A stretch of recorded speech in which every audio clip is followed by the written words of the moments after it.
अऊज़ु बिल्लाहि मिनश्शैतानिर्रजीम बिस्मिल्लाहिर्रहमानिर्रहीम।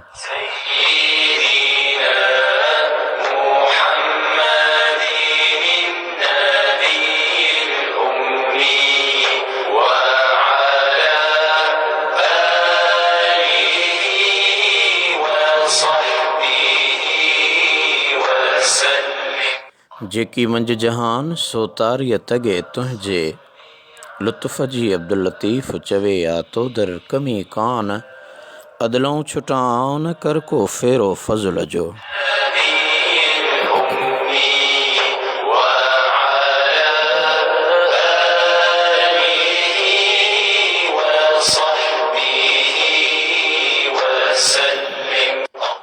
दीन इस्लाम जी हक़ीक़ी प्रचार ऐं आलम इंसानियत जी हिदायत लाइ नाज़ुल कयल कलाम इलाही जे सिंधी तर्जुमे ऐं तफ़सीर जे प्रोग्राम सईं राह में ॾेही तोड़े परॾेही ॿुधंदड़नि खे अस्सलामु अलैकुम वरहमतुल्लाहि वबरकातुहू।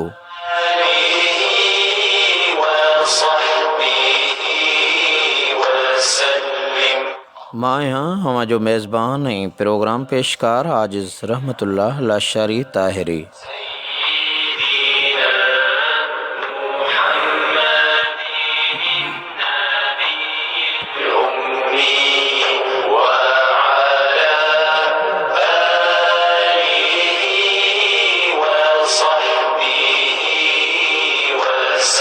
सोशल मीडिया जी जदीद सहूलत जो फ़ाइदो वठंदे अव्हां जी समाअतुनि ताईं रूहानी ग़िज़ा तौरु ईमान जी सलामती लाइ ही हक़ीक़ी हिदायत जो पैगाम पहुचाइण जी कोशिश कई अथमि। बशरी तक़ाज़ा मूजिब लफ़्ज़ी या एराबी तौरु का ग़लती थिए त माफ़ कंदा।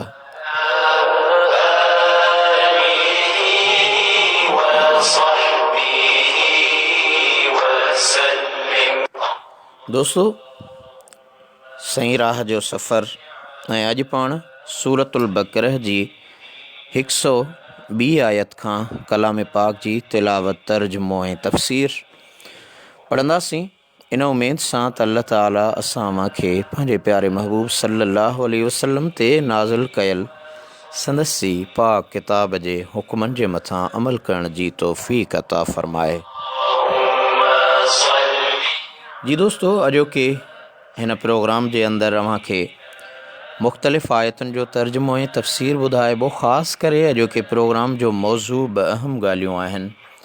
सभ खां पहिरीं त हारूत ऐं मारूत जो ज़िकिर ईंदो, उहो अव्हांखे ॿुधाइबो त उहे केरु हुआ ऐं उन्हनि जो ज़िकिर कयो वियो आहे।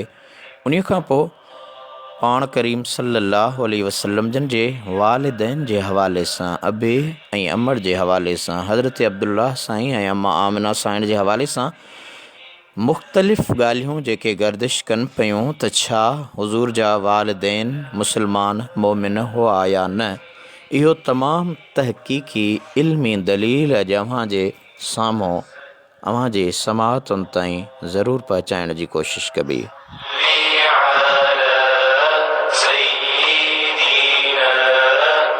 अऊज़ु बिल्लाहि मिनश्शैतानिर्रजीम बिस्मिल्लाहिर्रहमानिर्रहीम।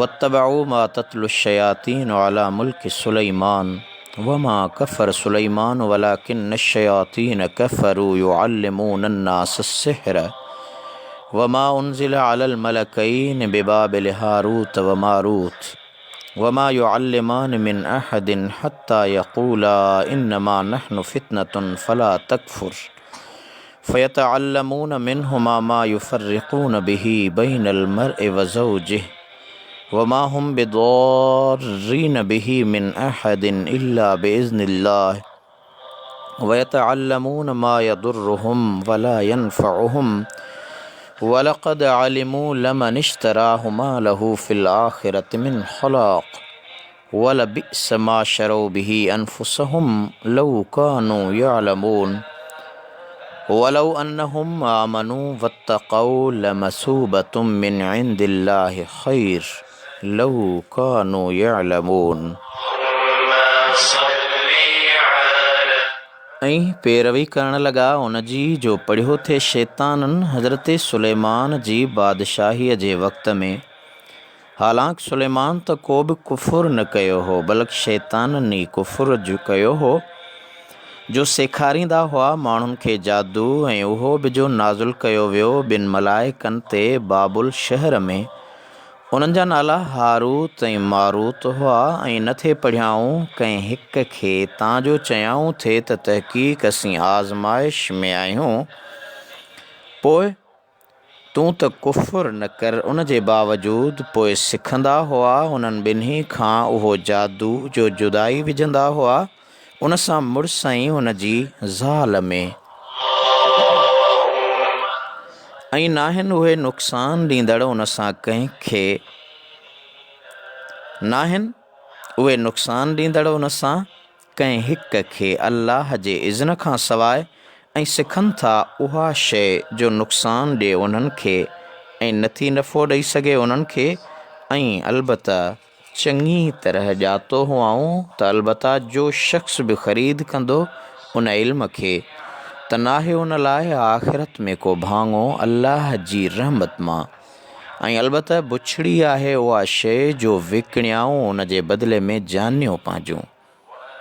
जेकॾहिं ॼाणनि हा ऐं जेकॾहिं बेशक उहे ईमान आणनि हा ऐं परहेज़गार थियनि हा त उन जो सवाबु अल्लाह वटां घणो भलो आहे, जेकॾहिं ॼाणंदा हुजनि हा।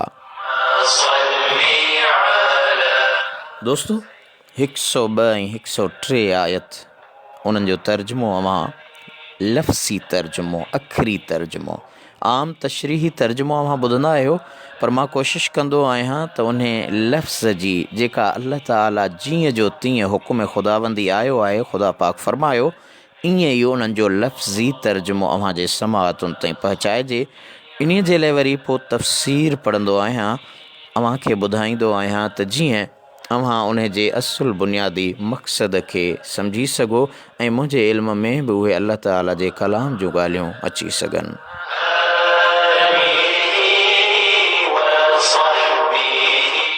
दोस्तो, हिननि आयतुनि में यहूदियुनि जे ग़लति ॻाल्हियुनि जो ज़िक्र आहे। हिकु त उहे सुलेमान अलैहिस्सलातु वस्सलाम खे कॾहिं अल्लाह ताला जो नबी चवंदा हुआ त कॾहिं उन खे जादूगर चई उन ते ग़लति बहतान ॿधंदा हुआ। अल्लाह ताला फरमायो त सुलेमान अलैहिस्सलातु वस्सलाम त मुंहिंजो नबी गुनाहनि खां पाक ऐं मासूम हो, जादूअ सां अल्लाह ताला जे नबीअ जो कहिड़ो ताल्लुक़ ऐं वास्तो। जादू त शैताननि जो कमु आहे जो उन्हनि कुफुर करे माण्हुनि खे जादू थे सेखारियो। ॿियो त उन्हनि जी दावा हुई त तौरात छॾे असां उन इल्म ते अमल था कयूं जेको अल्लाह ताला ॿिनि मलाइकनि ते बाबुल शहर में लाथो हो, ऐं उहे बि अल्लाह ताला जो लाथल इल्म आहे। अल्लाह ताला उन्हनि जी इन ॻाल्हि खे रद्द कंदे फरमायो त उहे इन ॻाल्हि में बि शैताननि जी ताबेदारी कनि था ऐं उन इल्म जे ज़रिए माण्हुनि जे घरनि खे फिटाइण, मुड़ुस ऐं ज़ाल जे विच में झेड़ो पैदा करण जी कोशिशि कनि था, हालांकि उहो सख़्त में सख़्तु गुनाह आहे। जीअं हज़रत जाबिर रज़ी अल्लाह ताला अन्हु खां रवायत आहे त सैयदना रसूलुल्लाह सल्लल्लाहु ताला अलैहि वसल्लम जन फरमायो, इन इब्लीस यदउ अर्शहु अलल माए सुम्म यबअसु सरायाहु फअदनाहु मिन्हु मंजिलतन अअज़मुहुम फितनतन यजीउ अहदुहुम फयक़ूलु फ़अलतु कज़ा व कज़ा फयक़ूलु मा सनअतु शय्या क़ाल सुम्म यजीउ अहदुहुम फयक़ूलु मा तरक्तुहु हत्ता फ़र्रक़तु बैनहु व बैन इम्रअतिही क़ाल फयुदनीहि वयक़ूलु निअम अंत क़ाल अअमश अराहु क़ाल फयल्तुज़िमुहु। यानी शैतान पंहिंजो तख़्त पाणीअ ते रखे थो, उनखां पोइ पंहिंजा लश्कर फितने ऐं फ़साद बर्पा करण लाइ मोकिले थो, ऐं उन्हनि मां जेको वॾे में वॾो फितनो क़ाइमु करे थो उहो खेसि वधीक वेझो हूंदो आहे। दोस्तो, ॿिनि खे वेढ़ाइण वारो फितनो मौजूदु मुल्की हालतूं असां जे साम्हूं आहिनि। अल्लाह करीम शल इन शैतानी शिर, इन वेड़ खां सभिनी इंसाननि खे महफ़ूज़ फरमाए। त मूं हदीस पे अव्हां खे ॿुधाई त हिकिड़ो अचे थो चवे त मूं हीअं कयो आहे, त शैतान उनखे चवे थो त तो कुझु बि न कयो आहे। उनखां पोइ ॿियो अची चवे थो त मूं फ़लाणे जो पीछो कयो, तेसि ताईं न छॾियोमांसि जेसि ताईं उन में ऐं उन जी ज़ाल जे विच में जुदाई न करायमि। फरमायूं त पोइ उन मुड़ुस ऐं ज़ाल खे वेढ़ाईंदड़ खे पंहिंजे वेझो थो करे ऐं चवे थो त तूं भलो आहीं जो एॾो फ़साद कराए आयो आहीं। अहमश रावी थो चवे त मां सम्झां थो त ही लफ़्ज़ बि हदीस जो आहे त पोइ उनखे भाकुर थो पाए। दोस्तो, इहो उन्हनि यहूदनि जो ग़लति किरदारु हो जंहिंखे क़ुर करीम रद्द कयो आहे। त दोस्तो, आयत में ज़िक्र थियो हारूत ऐं मारूत जो। त हारूत ऐं मारूत छा आहिनि? उन्हनि जे मुतालिक़ तफ़सीरनि मुख़्तलिफ़ राया लिखिया आहिनि। तफ़सीर नई में तफ़सीर अज़ीज़ी, इब्न जरीर, इब्न अबी हातिम ऐं हाकिम वग़ैरह जे हवालनि सां हज़रत इब्न अब्बास दोस्तो रावी निहारियो। हज़रत इब्न अब्बास रदी अल्लाह अन्हुम, हज़रत अलीउल मुर्तज़ा रदी अल्लाह ताला अन्हु करमल्लाह वजहुल करीम, हज़रत अब्दुल्लाह बिन उमर ऐं मुजाहिद रदी अल्लाह अन्हुम खां रवायत आहे त हज़रत इदरीस अलैहिस्सलातु वस्सलाम जे ज़माने में जॾहिं इंसाननि जा अमल तमामु घणा ख़राब थी विया हुआ त मलाइकनि अल्लाह ताला जी दरबार में अर्ज़ु कयो त या अल्लाह, इंसान घणो बेअमल ऐं बदकार थी वियो आहे। दोस्तो, अव्हांखे मालूम हूंदो त मलाइकनि आदम अलैहिस्सलातु वस्सलाम जी पैदाइश खां पहिरियां बि ख़िलाफ़त लाइ पंहिंजे हक़दार हुजण खे बयानु कयो हो ऐं हिते इंसान जे नाअहल हुजण खे ज़ाहिर थे कयाऊं, यानी इंसान ज़मीन में ख़लीफ़तुल्लाह हुजण जो लाइक़ु नाहे, उनखे मज़ूल कयो वञे। अल्लाह ताला इरशाद फरमायो त इंसान में गुस्सो ऐं शहवत रखियल आहे, उन जे करे गुनाह घणा थो करे, ऐं जेकॾहिं उहे शयूं अव्हां में रखियल हुजनि हा त अव्हां बि गुनाह घणा कयो हा। मलाइकनि अर्ज़ु कयो त या अल्लाह, असीं गुनाहनि खे वेझो बि न वेंदासीं, भली केतिरी शहवत ऐं गुस्सो असां में रखियल हुजे। अल्लाह ताला फरमायो तव्हां पाण मां ॿ मलाइक चूंडियो, उन्हनि में शहवत ऐं गुस्सो रखूं था, पोइ ॾिसूं त उहे बची सघनि था या न।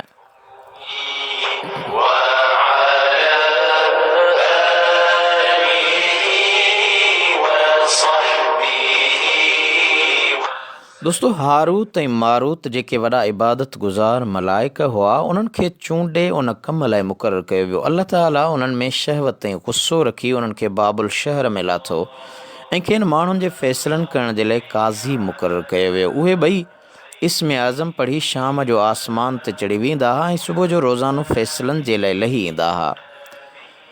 हिकु महीने ताईं त इहो सिलसिलो जारी रहियो ऐं उन्हनि जे अदल ऐं इंसाफ़ जी ॻाल्हि मशहूरु थी वई। हिकु ॾींहुं हिकु हसीन ऐं जमील औरत जंहिंजो नालो ज़हरा हो ऐं हज़रत अली करमल्लाह वजहुल करीम जे कौल मुताबिक़ उनजो नालो बेदख़्त ऐं लक़ब ज़हरा हो, ॿिन्ही वटि आई ऐं पंहिंजे मुड़ुस जे ख़िलाफ़ु मुक़दमो दाख़िल कयईं। ही ॿई मलाइक उनखे ॾिसण शर्त उन जी मुहबत में क़ैद थी विया ऐं उन सां नफ़्सानी ख़वाहिश जो इज़हार कयाऊं। उन औरत हिननि खे जवाब में चयो त अव्हांजो दीन ॿियो आहे ऐं मुंहिंजो दीन ॿियो आहे। दीननि जे मुख़्तलिफ़ हुजण जे बावजूदु उहो कमु न थींदो ऐं मुंहिंजो मुड़ुसु वॾो ग़ैरतमंद आहे, उनखे उहा ख़बर पवंदी त मूंखे क़त्ल करे छॾींदो।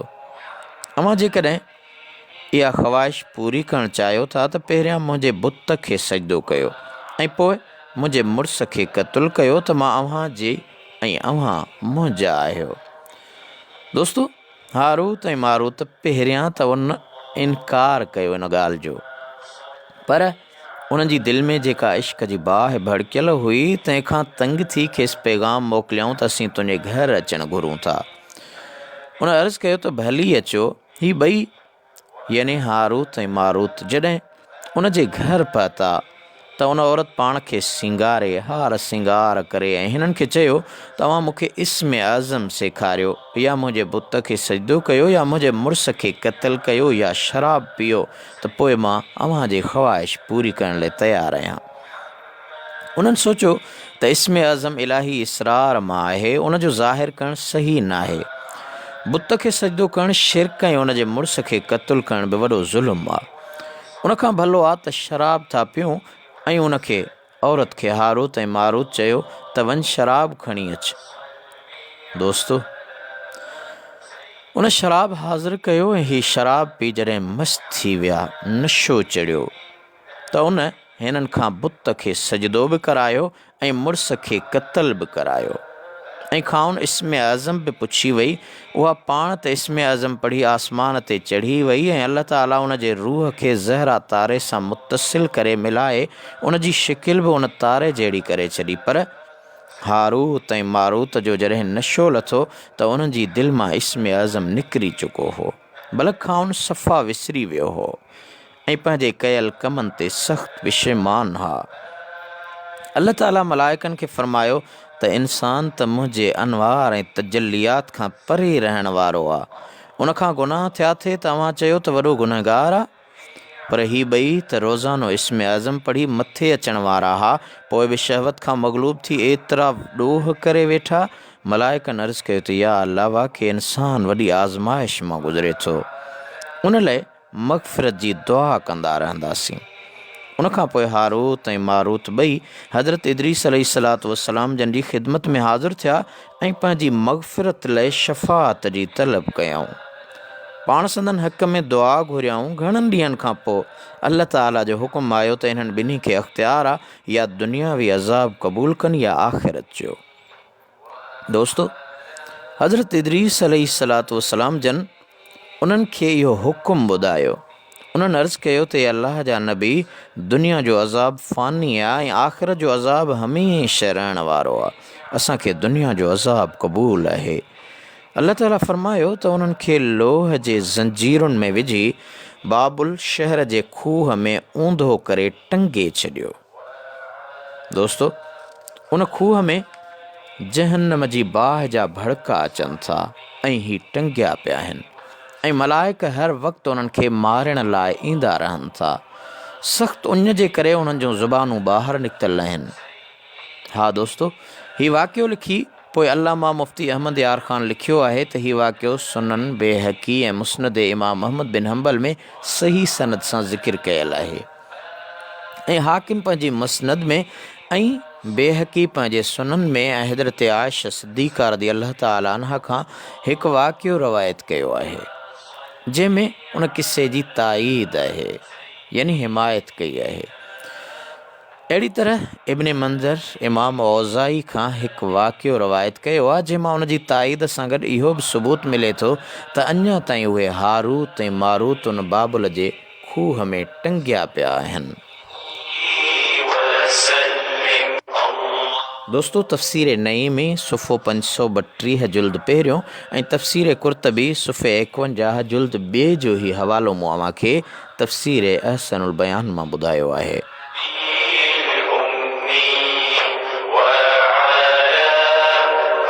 दोस्तो, हारूत ऐं मारूत जो ज़िक्र मूं अव्हां खे ॿुधायो, मगर घणनि मुफ़स्सिरनि उन वाक़े खे ग़लति करार ॾिनो आहे ऐं अल्लामा मुफ़स्सिर क़ुरान सुल्तानुल मुफ़स्सिरीन बुलबुल मदीना अलमरूफ़ दिलरुबा साईं मुफ़्ती मोहम्मद इदरीस ताहिरी बख़्शी नक्शबंदी लिखनि था त मूं वटि बि सही ॻाल्हि इहा आहे त इहो वाक़ियो सही न आहे।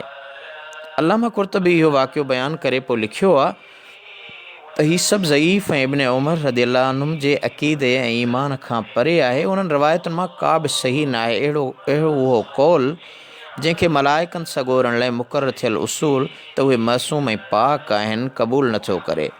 मलाइक अल्लाह ताला जे तरफ़ां वही पहचाइण जे लाइ अमीन ऐं उन जे रसूलनि अलैहिमुस्सलातु वस्सलाम जी ख़िदमत में अचण वारा क़ासिद आहिनि। दोस्तो, अहिड़नि अल्लाह ताला जे प्यारनि मलाइकनि खां शराब पीअण, ज़ना जहिड़े गुनाह जो इरादो करणु, नाहक क़त्ल करण जहिड़ा गुनाह नामुमकिन आहिनि।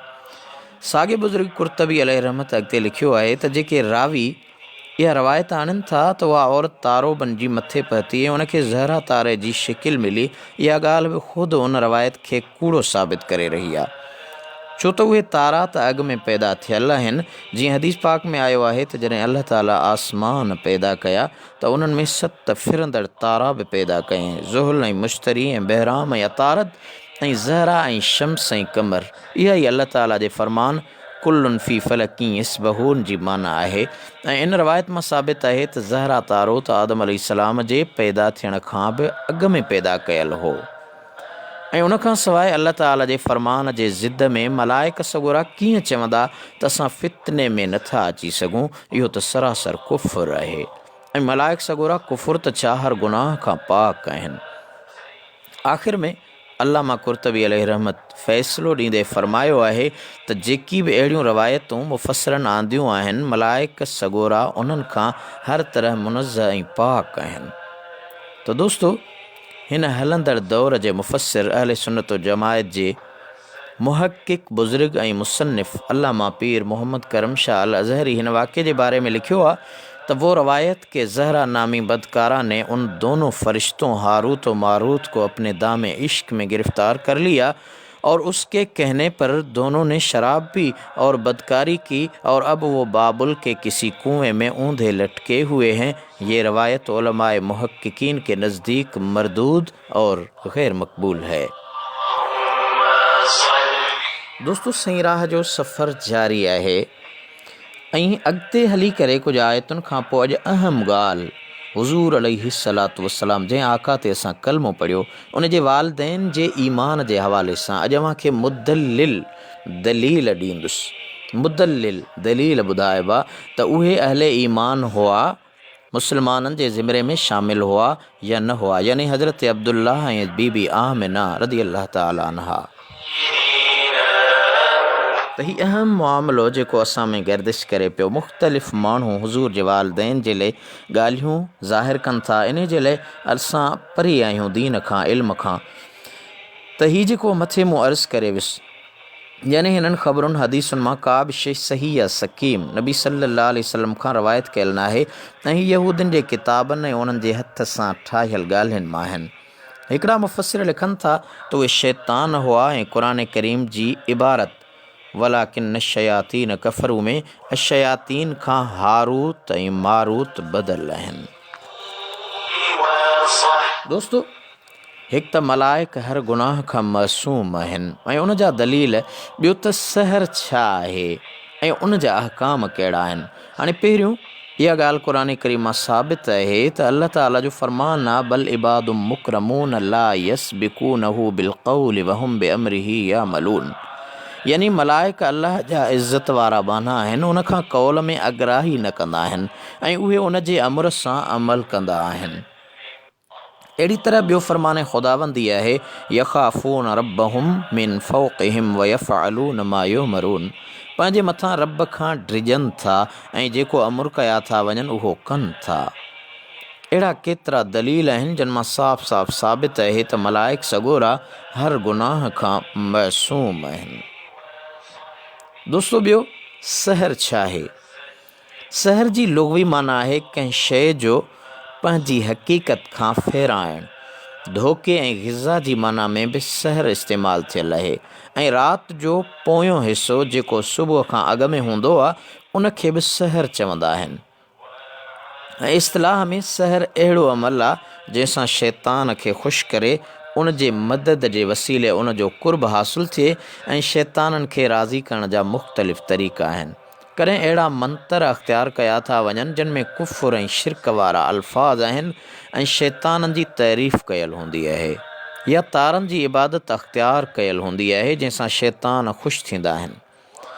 कॾहिं अहिड़ा कम कया वेंदा आहिनि जिन सां शैतान राज़ी थींदो आहे। मिसाल तौरु कंहिंखे नाहक क़तुल करे उन जो रतु इस्तेमालु करणु, तड़ जी हालत में रही बदन पलीद रखणु, पाक रहण खां पासो करणु वग़ैरह। जहिड़ी तरह तक़वा, पाकाई, सफ़ाई ऐं ख़ुशबू वग़ैरह सां अल्लाह ताला जे मलाइकनि जी मदद हासिलु थींदी आहे, त बुरनि ऐं बुछड़नि कमनि सां शैतानी साथ हासिलु थींदो आहे। उन जे करे सहर उन्हनि माण्हुनि जो असरु कंदो आहे जेकी गंदा ऐं पलीद रहंदा ऐं जेकी अल्लाह ताला जे नाले ऐं पाकाई खां परे रहंदा आहिनि ऐं ख़बीस कमनि जा आदी हूंदा आहिनि। अल्लाह ताला शल असां खे महफ़ूज़ फ़रमाए।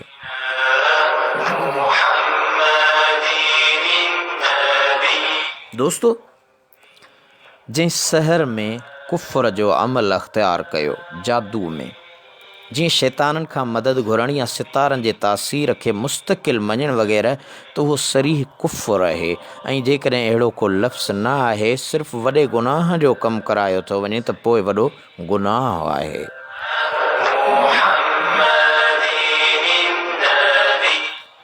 दोस्तों 104 आयत में अल्लाह ताला जी ज़ात इरशाद फरमायो, या अय्युहल्लज़ीना आमनू ला तक़ूलू राइना वक़ूलु ज़ुरना वस्मऊ वलिल काफ़िरीन अज़ाबुन अलीम।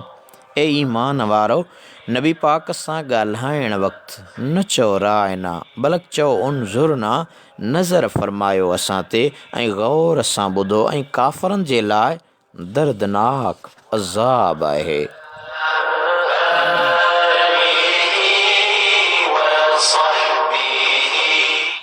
दोस्तों, या अय्युहल्लज़ीना आमनू ही जुमिलो क़ुरान पाक में 88 जायुनि ते आयल आहे ऐं सिर्फ़ु मुहम्मदी उम्मत खे उन सां सॾियो वियो आहे। ए ईमान वारो, अॻियनि उम्मतुनि खे इन लक़ब सां न सॾियो वियो हो। राइना जो लफ़्ज़ ॿिनि मानाउनि वारो आहे। हिकु माना आहे त असांजी रिआयत फरमा। जॾहिं असहाब सगोरा रदी अल्लाह ताला अन्हुम बारगाह रिसलत मआब सल्लल्लाहु अलैहि वसल्लम में हाज़िर थींदा हा ऐं हुज़ूर पुरनूर सल्लल्लाहु ताला अलैहि वसल्लम जन जे फ़रमान मुबारक खे चङी तरह सम्झी न सघंदा हा त अर्ज़ु कंदा हुआ, राइना या रसूल अल्लाह, अल्लाह जा रसूल असांजी रिआयत करणु फ़रमायो, असां पूरी तरह न सम्झिया आहियूं, असांखे वरी सम्झायो। पर उहो साॻियो लफ़्ज़ यहूदनि जे उबरानी ज़बान में अहिड़ी माना में इस्तेमालु थींदो हो जंहिंमां गुस्ताखी ऐं बेअदबी जी बू ईंदी हुई। दोस्तो, अल्लाह ताला खे पंहिंजे महबूब अलैहिस्सलातु वस्सलाम जी इज़्ज़त ऐं तज़ीम जो एतिरो लिहाज़ हो जो अहिड़नि मुतशब्बह तशबीह रखंदड़ लफ़्ज़नि जे इस्तेमाल खां बि अल्लाह ताला मना फ़रमाई ऐं हुकुम कयईं त राइना जी जाइ ते उनज़ुरना, असां ॾांहुं निगाहे करम फ़रमायो। चओ, छो त हीउ लफ़्ज़ हर तरह जे फ़ासिद इहतिमालात खां पाक आहे। ऐं अॻिते वस्मऊ जो अमुर करे ही तंबीह कई वई त जॾहिं मुंहिंजो महबूब सल्लल्लाहु अलैहि वसल्लम अव्हांखे कुझु ॿुधाए त पूरे तवज्जो ऐं ख़्याल सां ॿुधो, तां त हर संदन कलाम खे दुहिराइण जी ज़रूरत न पवे, छो त हिकु हिकु ॻाल्हि हर पुछण बि शान नबूवत जे मुनासिब न आहे। दोस्तो, अंदाज़ो लॻायो त अल्लाह पंहिंजे महबूब जो अदब थो सेखारे, यानी हुज़ूर खां का ॻाल्हि को जुमिलो ॿीहर पुछणु, टीहर पुछणु, बार पुछणु, इहो ख़ुदा जी ज़ात खे पसंदि न आहे। ऐं मुंहिंजो रब फरमाए थो, तव्हां पंहिंजे यार ते, पंहिंजे दिलदार ते, पंहिंजे मनठार ते, पंहिंजे महबूब ते, पंहिंजे रसूल ते, पंहिंजे नबीअ ते इहा बि तकलीफ़ बर्दाश्त करणु नथो घुरां।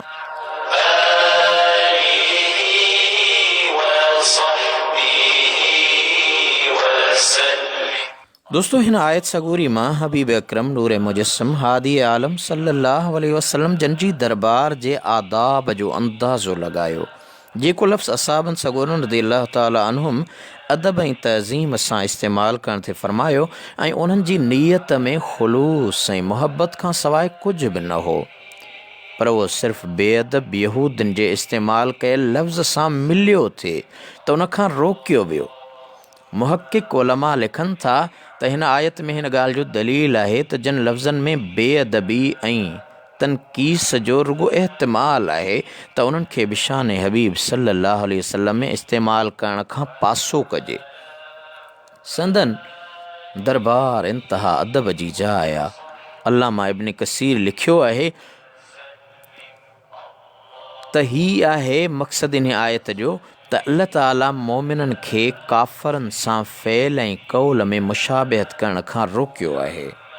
जीअं हिकु हदीस पाक में आहे, मन तशब्बह बिक़ौमिन फ़हुव मिनहुम, जंहिं माण्हू जंहिं क़ौम सां मुशाबिहत कई उहो उन्हनि मां आहे। ऐं इहो मालूम थियो त हुज़ूर सल्लल्लाहु ताला अलैहि वसल्लम जन जी दरबार में बेअदबीअ वारो लफ़्ज़ इस्तेमालु करणु कुफ़्र आहे, छो त पोयां वलिल काफ़िरीन अज़ाबुन अलीम आयल आहे। ऐं बेअदबीअ वारे लफ़्ज़ इस्तेमालु कंदड़ जी नीयत ॾिसण जो बि सुवाल न आहे। जेकॾहिं केरु कंहिंखे माउ, भेण, ज़ाल ते गार ॾिए त छा उन खां पुछिबो त तुंहिंजी नीयत कहिड़ी आहे? न, हरगिज़ न। नीयत कहिड़ी बि हुजे, गार ॾींदड़ मुजरिम आहे। गुस्ताखीअ में उर्फ़ जो लिहाज़ हूंदो आहे, नीयत जो न। दोस्तो, अल्लाह तबारक व तआला ऐं उन जे हबीब सल्लल्लाहु अलैहि वसल्लम जे शान में अहिड़ा अल्फाज़ जेके हिकारत सां ॻाल्हाया वेंदा आहिनि इस्तेमालु करणु मना आहे। अल्लाह ताला खे मियां चवणु, मिसाल आम माण्हू उर्दू दान इस्तेमालु कंदा आहिनि, अल्लाह मियाँ ऐसा करे, अल्लाह मियाँ भला करेगा। त दोस्तो अल्लाह ताला जी ज़ात खे मियाँ चवणु या हुज़ूर सल्लल्लाहु अलैहि वसल्लम जन खे भाउ या पाण जहिड़ो बशर चवण बि न घुरिजे।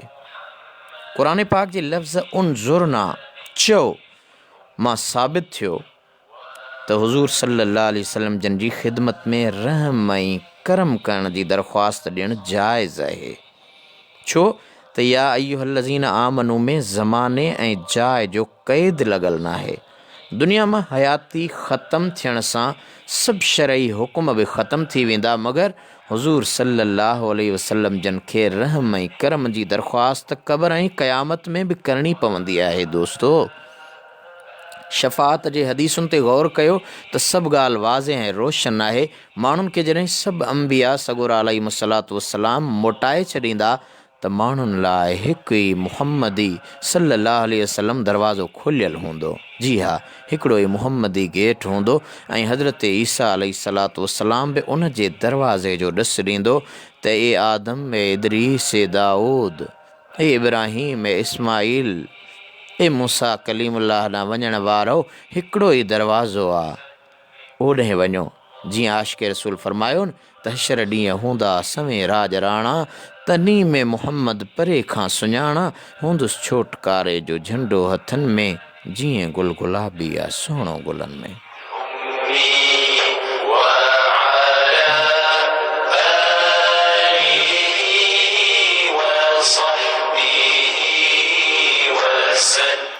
दोस्तों हाणे सूरतुल बक़रह जी 105 आयत पाण तिलावत कयूं था।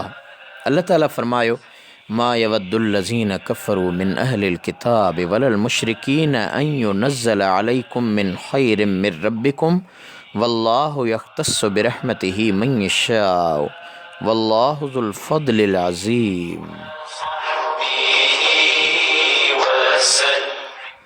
नथा पसंदि कनि काफ़र अहले किताब वारनि मां ऐं न मुशरिक हिन ॻाल्हि खे जो लाथी वञे अव्हां ते का भलाई अव्हां जे रब जे तरफ़ां, ऐं अल्लाह ख़ासि थो करे पंहिंजी रहमत सां जंहिंखे घुरे, ऐं अल्लाह वॾे फ़ज़ुल करण वारो आहे।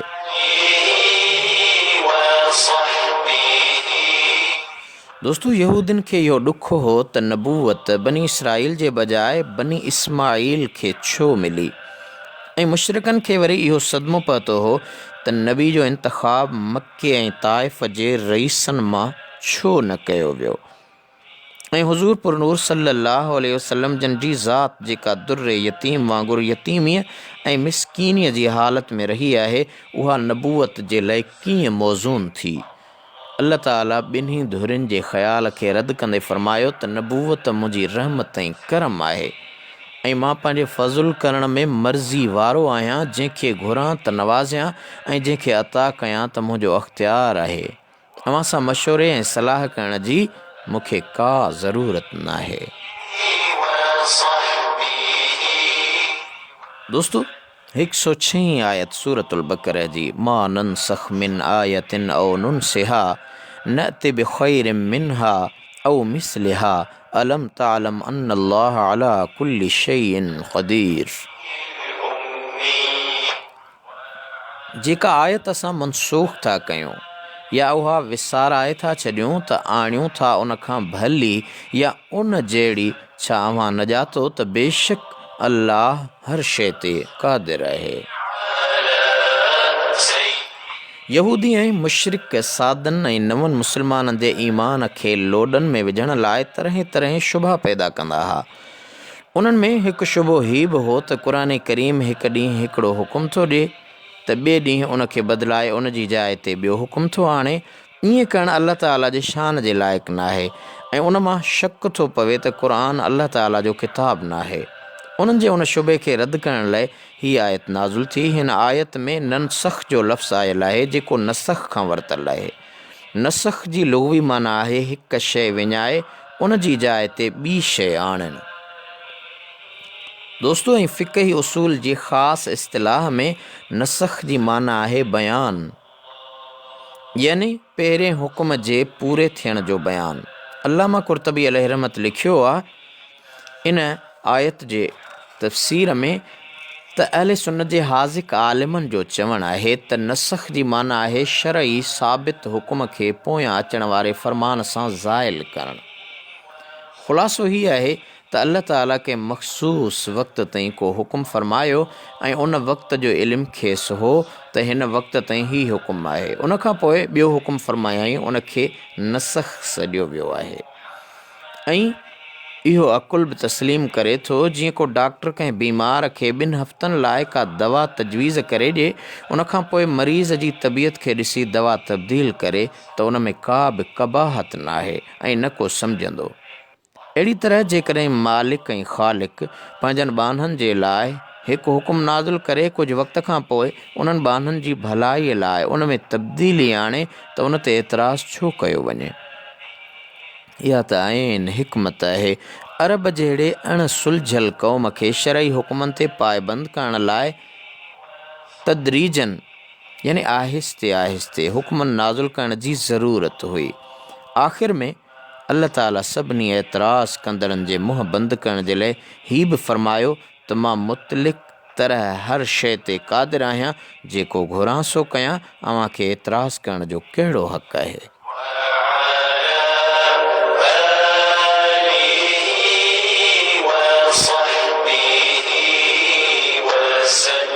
दोस्तों, प्रोग्राम सही राह में मां आहियां अव्हां जो मेज़बान ऐं प्रोग्राम पेशकार आजिज़ रहमतुल्लाह लाशारी ताहिरी। हाणे पाण सूरतुल बकरह जी 107 आयत 108 आयत उन जो तर्जुमो ऐं तफ़सीर ॿुधण जी सादत हासिल कयूं था। अल्लाह ताला फ़रमायो, अलम तअलम अन्नल्लाह लहू मुल्कुस समावाति वल अर्द वमा लकुम मिन दूनिल्लाहि मिन वलिय्यिन वला नसीर अम तुरीदून अन तसअलू रसूलकुम कमा सुइल मूसा मिन क़ब्ल वमन यतबद्दलिल कुफ्र बिल ईमान फ़क़द ضल सवाअ सबील। छा नजातो तो त बेशक अल्लाह जे लाइ ई आहे बादशाही आसमाननि ऐं ज़मीन जी, ऐं न आहे अव्हां लाइ अल्लाह खां सवाइ को साथी ऐं न को मददगार। छा इरादो था कयो त सवाल कयो पंहिंजे रसूल खां, जीअं सवाल कयो वियो मूसा खां अॻ में, ऐं जेको मटाए वठे थो कुफ्र एवस ईमान जी, पोइ तहक़ीक़ गुमराह थियो उहो सिद्धीअ वाट खां।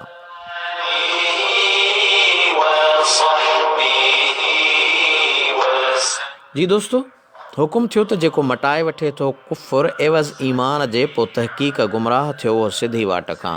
हाणे जीअं अॻ में हज़रत मूसा अलैहिस्सलातु वस्सलाम खां यहूदिन सवाल कयो हो त असांखे अल्लाह ताला जो खुलियल दीदार करा, उन ई नमूने ते हुज़ूर पुरनूर सल्लल्लाहु अलैहि वसल्लम जन खां बि सवाल शुरू कया विया हुआ। यहूदिन चयो त जीअं हज़रत मूसा अलैहिस्सलातु वस्सलाम खे तौरात सॼो कामिल हिकु हंधि मिलियो हो, अहिड़ी तरह अव्हां बि क़ुर पाक हिकु जाइ ते सॼो लथल आणियो त असीं ईमान आणियो। ऐं कुरैशिन चयो त असांखे सफ़ा जबल सोनो करे ॾियो त असीं ईमान आणियूं।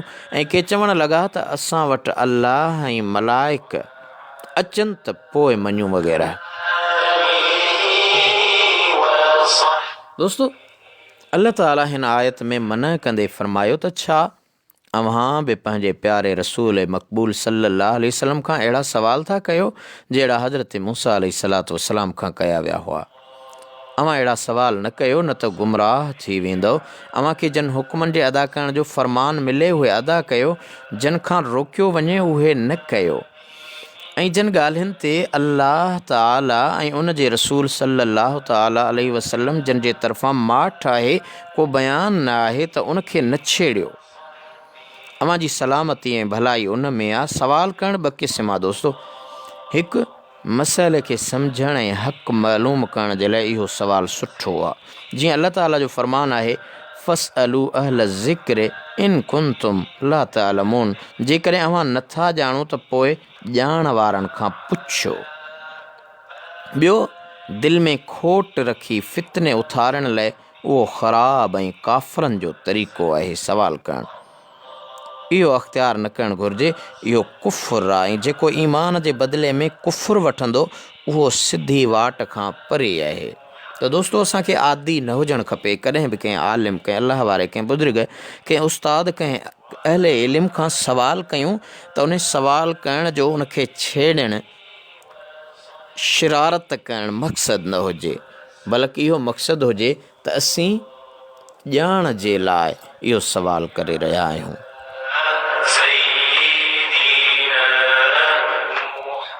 दोस्तों अॻिते अल्लाह तबारक व तआला जी ज़ात बाबरकात 109 आयत सूरह बकरा में इरशाद फरमायो वद कसीरुम मिन अहलिल किताब लौ युरद्दूनकुम मिन बअद इन ईमानिकुम कुफ्फारा हसदम मिन इंद अनफुसिहिम मिन बअद मा तबय्यन लहुमुल हक़ फ़अफ़ू वस्फ़हू हत्ता यअती अल्लाहु बिअम्रिहि इन्नल्लाह अला कुल्लि शैइन क़दीर।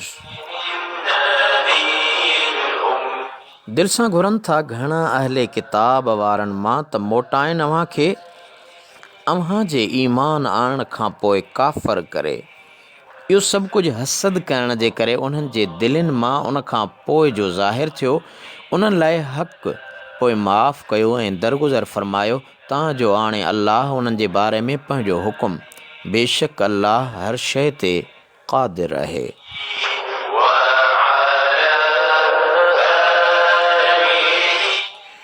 दोस्तों यहूदी ज़िद ऐं हठ धर्मीअ जे करे पाण त ईमान जी दौलत खां महरूम रहिया पर हसद जा मारियल कोशिश कंदा हुआ त ॿियो को बि ईमान जी दौलत सां मालामाल न थिए।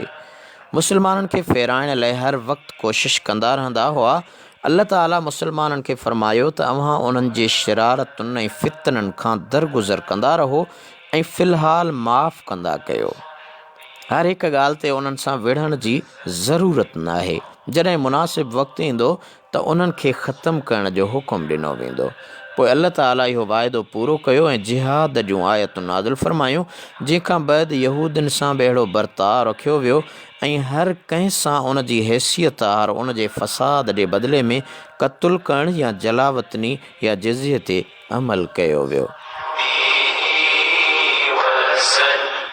दोस्तों 110 आयत सूरतुल बकरा जी अल्लाह ताला फरमायो वक़ीमुस्सलात व आतुज़्ज़कात वमा तुक़द्दिमू लिअन्फुसिकुम मिन खैरिन तजिदूहु इंदल्लाह इन्नल्लाह बिमा तअमलून बसीर।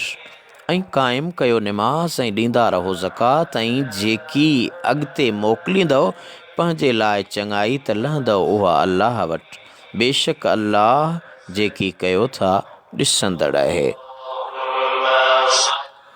निमाज़ क़ाइमु कयो मतिलबु आहे त सही नमूने निमाज़ जा फ़र्ज़ वाजिब ऐं उन में जेकी ताक़ीद वारियूं सुन्नतूं आहिनि उन्हनि जो बल्कि मुस्तहबनि जो लिहाज़ रखी ठाहे ठाहे पढ़ो ऐं ज़कात बि ॾींदा रहो। अव्हां जी नंढी या वॾी नेकी जेका बि कंदव विसारी न वेंदी, अव्हां खे उन जो पूरो पूरो दर्जो ऐं सवाबु मिलंदो।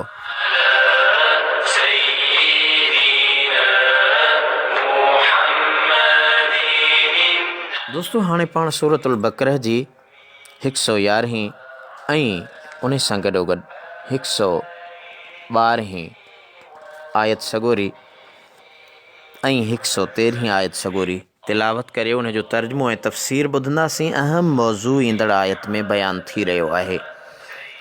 अल्लाह ताला फरमायो वक़ालू लन यदख़ुलल जन्नत इल्ला मन कान हूदन औ नसारा तिल्क अमानियुहुम कुल हातू बुरहानकुम इन कुंतुम सादिकीन बला मन अस्लम वजहहू लिल्लाह वहुव मुहसिनुन फलहू अजरुहू इंद रब्बिही वला खौफुन अलैहिम वला हुम यहज़नून।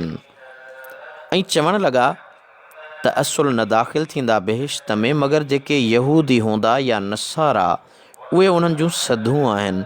फरमाए त आणियो पंहिंजो दलील जेकॾहिं आयो सचा हाओ जंहिं बि झुकायो पंहिंजो पाण अल्लाह जे लाइ ऐं उहो नेकोकार आहे, पोइ उन लाइ उन जो अजुर आहे उन जे रब वटि ऐं न आहे को ख़ौफ़ उन्हनि ते ऐं न उहे ग़मगीन थींदा। वक़ालतिल यहूद लैसतिन नसारा अला शैइन वक़ालतिन नसारा लैसतिल यहूद अला शैइन वहुम यतलूनल किताब कज़ालिक क़ालल लज़ीन ला यअलमून मिस्ल क़ौलिहिम फ़ल्लाहु यहकुमु बैनहुम यौमल क़ियामति फ़ीमा कानू फ़ीहि यख़्तलिफ़ून। ऐं चवनि था यहूदी त नाहिनि नसारा कंहिं शइ दीन ते, ऐं चवनि था नसारा त नाहिनि यहूदी कंहिं शइ यानी दीन ते, हालांकि उहे सभु पढ़नि था किताब। अहिड़ी तरह चयो उन्हनि शख़्सनि जो नथा ॼाणनि मिसिल चवणु उन्हनि जे पोइ अल्लाह फ़ैसिलो कंदो उन्हनि में क़यामत जे ॾींहुं जिन ॻाल्हियुनि में इख़्तिलाफ़ कंदा रहनि था। दोस्तो, यहूदियुनि ऐं नसारनि जूं जुदा जुदा दावाऊं हुयूं त असीं हक़ ते आहियूं, ॿी धुर बातिल ते आहे। अल्लाह ताला इरशाद फ़रमायो त उहे अव्हां जूं सधूं आहिनि जंहिं लाइ अव्हां वटि को बि दलील न आहे। जेकॾहिं आहे त पेश कयो। छोटकारे जो सिर्फ़ु हिकु रस्तो आहे, ईमान ऐं सालिह अमल। जंहिं पंहिंजी ज़ात ऐं ख़्वाहिशात खे अल्लाह ताला जे हुक्म जे साम्हूं झुकायो ऐं उन में अख़लास ऐं सचाई आहे त उहो अल्लाह ताला जी दरबार में बेख़ौफ़ ऐं बेग़म हूंदो। अहिड़ी तरह हिकु भेरे नजरान जा ईसाई सैयदुल मुरसलीन सल्लल्लाहु अलैहि वसल्लम जिन जी ख़िदमत में हाज़िर थिया त उन्हनि जे अचण जी ख़बर ॿुधी यहूदियुनि जा उलमा बि अची पहुता। ॿिन्ही धुरनि जे विच में ॻाल्हियूं हलियूं ऐं ॻाल्हियुनि जे दौरान यहूदियुनि चयो त नसारनि जो मज़हब बातिल आहे ऐं नसारनि चयो त यहूदियुनि जो मज़हब बातिल आहे। अल्लाह ताला ॿिन्ही जे ग़लतियुनि जो इज़हार कंदे फ़रमायो त जॾहिं यहूदियुनि वटि मौजूद तौरात में हज़रत ईसा अलैहिस्सलातु वस्सलाम जी आमद ऐं रिसालत जो ज़िक्र मौजूदु आहे त यहूदियुनि खे उन जे इनकार करण जो कहिड़ो हक़ आहे। ऐं जॾहिं इंजील में जेको नसारनि वटि मौजूदु आहे हज़रत मूसा कलीमुल्लाह अलैहिस्सलातु वस्सलाम जे नबूवत जूं बेहिसाब शाहिदियूं मौजूदु आहिनि त नसारा कहिड़े मुंहं सां उन जे नबूवत ऐं रिसालत जो इनकार कनि था।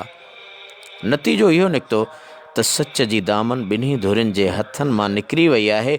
सिर्फ़ु ज़िद ते बीठा आहिनि ऐं बुतनि बाहि ऐं तारनि जा पुॼारी बि उन ग़लति फ़हमी जो शिकार आहिनि जेके पाण खां सवाइ सभिनी खे गुमराह था सम्झनि। दोस्तो, अॻिते अल्लाह तबारक व तआला जी ज़ात बाबरकात इरशाद फ़रमायो सूरतुल बक़रह जी 114 आयत।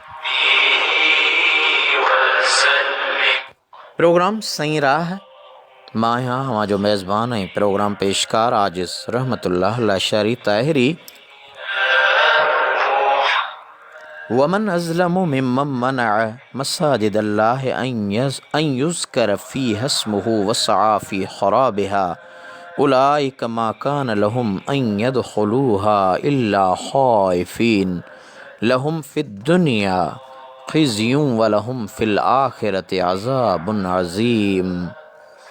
ऐं केरु वधीक ज़ालिम आहे उन खां जो रोके थो अल्लाह जे मस्जिदुनि खां जो ज़िक्र कयो वञे उन्हनि में ऐं उन जो नालो ऐं कोशिश करे थो उन्हनि जे वीरान करण में। उहो न आहे मुनासिबु उन्हनि लाइ त दाख़िल थियनि उन्हनि मस्जिदुनि में मगर ड्रिजंदे उन्हनि लाइ दुनिया में ख़्वारी आहे ऐं उन्हनि लाइ आख़िरत में बि वॾो अज़ाब आहे।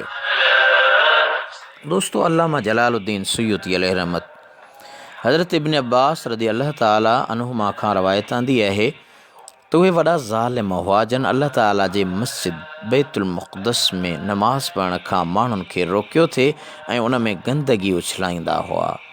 अल्लाह करीम खां दुआ कयो दोस्तो त अल्लाह ताला असांजो काबे अव्वल बैतुल मुक़द्दस असांखे वरी वापसि वराए ॾिए ऐं असांजो मुस्लमान क़ुव्वतूं गैरतमंद बणजनि, हिम्मत खां कमु वठनि ऐं पंहिंजो काबे अव्वल वरी पाक बनाइनि उन्हनि लांग बूटनि खां ऐं उन्हनि जे नापाक इरादनि खां ऐं उन में ख़ुदा अज़्ज़ वजल वहदहु ला शरीक जो सजदो कयो वञे ऐं उते वरी आज़ानूं गूंजनि, सलातो सलाम गूंजनि, मुंहिंजे आका ते दुरूद पाक जी सदा गूंजे।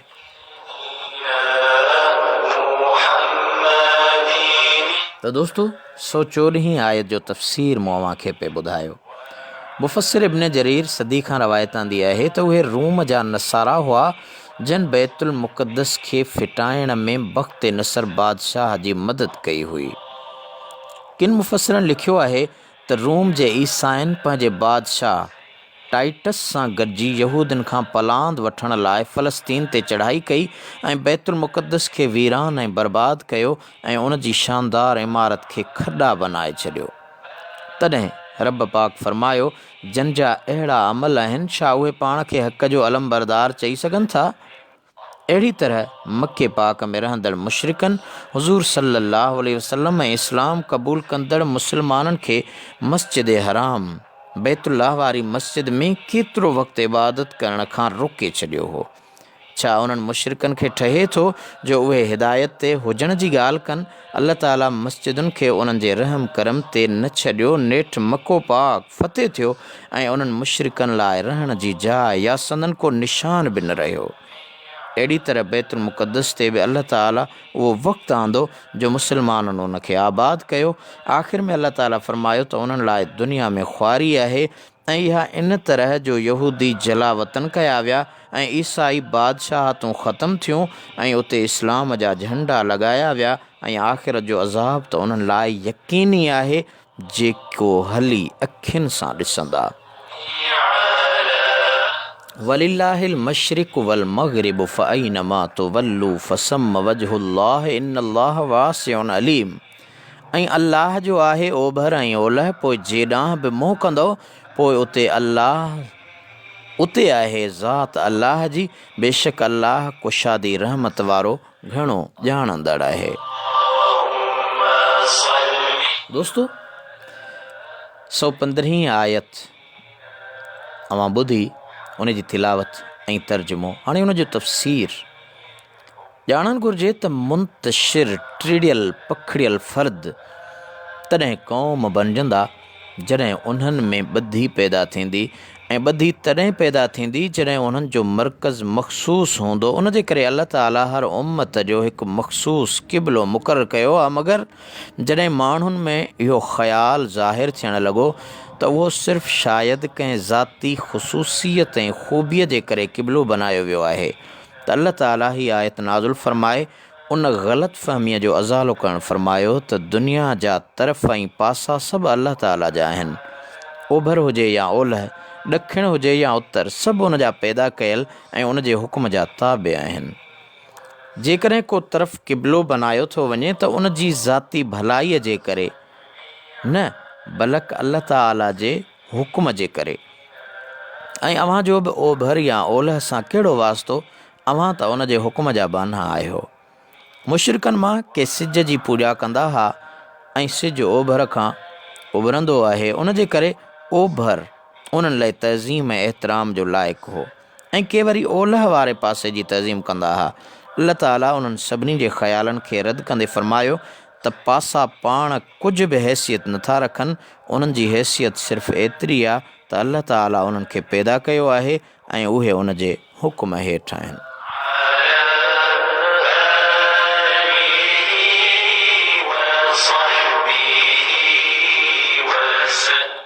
दोस्तो 116 ऐं 17 आयत वक़ालु इत्तख़ज़ल्लाहु वलदन सुब्हानह बल लहू मा फ़िस्समावाति वल अर्दि कुल्लुन लहू क़ानितून बदीउस समावाति वल अर्द व इज़ा क़दा अमरन फ़इन्नमा यक़ूलु लहू कुन फ़यकून।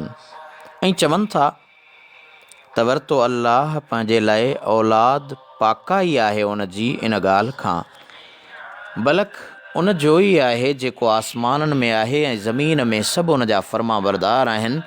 नए नमूने ठाहींदड़ आहे आसमाननि ऐं ज़मीन जो, ऐं जंहिं वक़्तु इरादो थो करे कंहिं कम जो त पोइ सिर्फ़ु एतिरो थो चवे उनखे त थी पओ त थी थो पवे।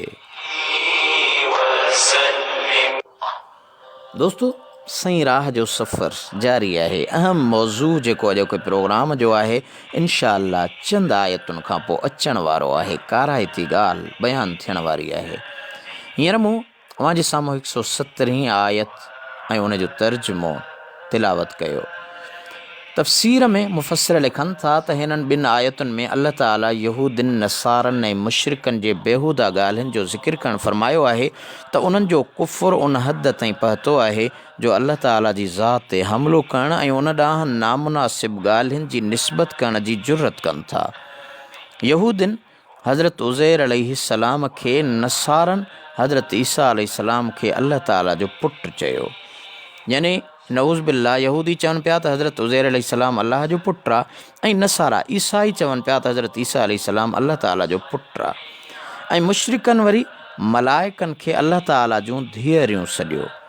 इमाम बुखारी हज़रत इब्न अब्बास रदी अल्लाह ताला अन्हुमा खां रवायत आंदी आहे त नबी करीम सल्लल्लाहु अलैहि वसल्लम जन फरमायो, क़ाल अल्लाहु ताला कज़्ज़बनी इब्नु आदम वलम यकुल लहू ज़ालिक वशतमनी इब्नु आदम वलम यकुल लहू ज़ालिक अम्मा तकज़ीबुहु इय्याय फ़यज़उम अन्नी ला उक़दिरु अन उईदहु कमा कान व अम्मा शतमुहु इय्याय फ़यक़ूलुहु ली वलद फ़सुब्हानी अन अत्तख़िज़ साहिबतन औ वलदा।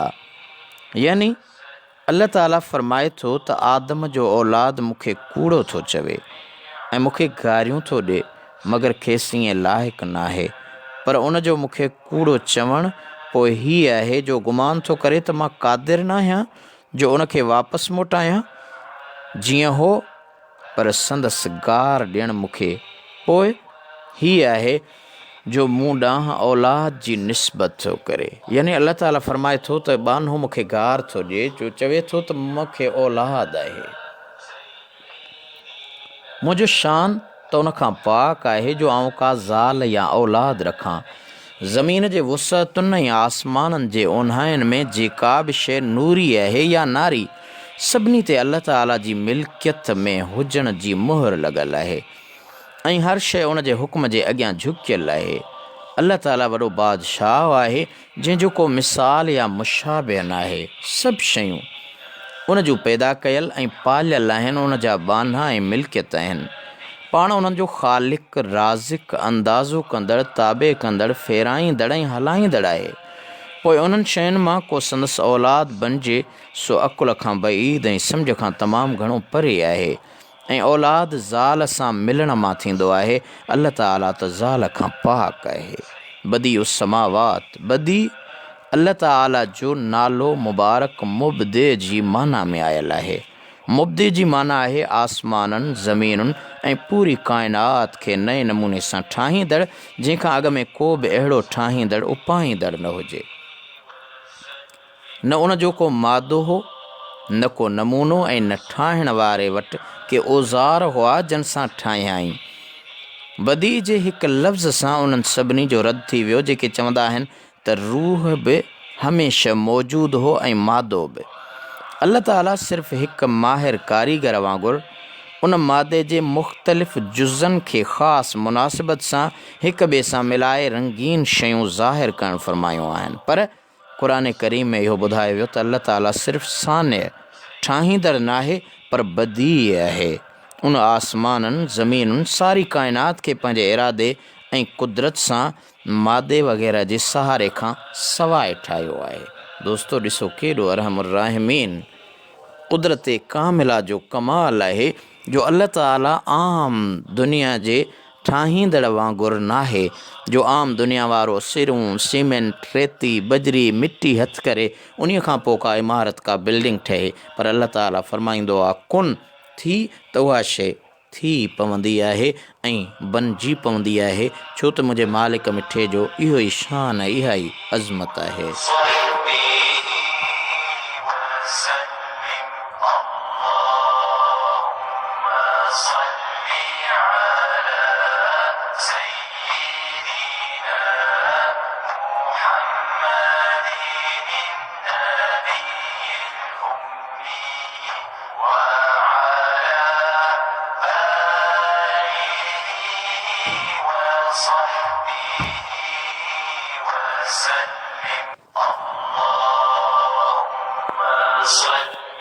जी दोस्तों, प्रोग्राम आहे सईं राह ऐं मां आहियां अव्हां जो मेज़बान ऐं प्रोग्राम पेशकार आजिज़ रहमतुल्लाह लाशारी ताहिरी। हींअर पाण क़ुरान करीम सूरतुल बक़रा जी 118 आयत तिलावत करियूं पिया। अल्लाह ताला फरमायो, वक़ाल लज़ीन ला यालमून लौला युकल्लिमुनल्लाहु औ तअतीना आया कज़ालिक क़ाल लज़ीन मिन क़ब्लिहिम मिस्ल क़ौलिहिम तशाबहत क़ुलूबुहुम क़द बय्यन्नल आयाति लिक़ौमि यूक़िनून।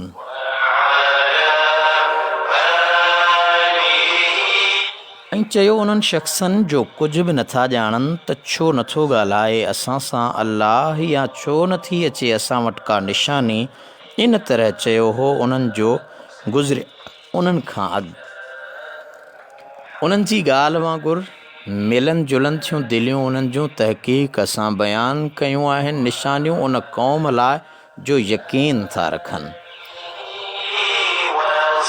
काफ़िर चवणु लॻा त अल्लाह ताला असां सां सिधो सओं पाण ॻाल्हाए ऐं पंहिंजा अहकाम असांखे ॿुधाए त पोइ मञींदासूं। इहा अल्लाह ताला जे शान में वॾी गुस्ताख़ी आहे। ॻाल्हाइण लाइ पहिरियां त ॾिसणु ज़रूरी आहे। जॾहिं अल्लाह ताला खे ॾिसी नथा सघनि त संदसि कलाम जो खेनि यकीन कीअं थींदो त हीउ अल्लाह ताला जो कलाम आहे। ऐं ॿियो चवनि था त असां ॾे आयतूं ऐं निशानियूं छो नथियूं अचनि। हालांकि अल्लाह ताला पंहिंजनि नबीअनि सगोरनि अलैहिमुस्सलातु वस्सलाम जे हथां उन्हनि खे निशानियूं बि मोकिलियूं आहिनि, पर मञीनि नथा।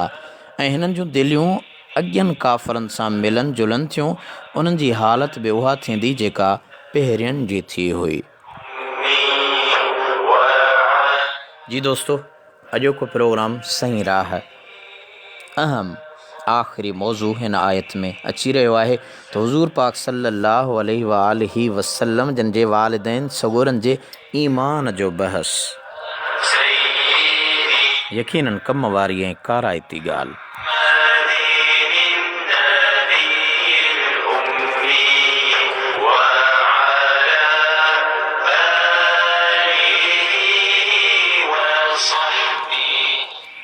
अल्लाह ताला इरशाद फरमायो क़ुरान करीम सूरतुल बक़रह जी 119 आयत, इन्ना अरसलनाका बिलहक़्क़ि बशीरन व नज़ीरन वला तुसअलु अन अस्हाबिल जहीम।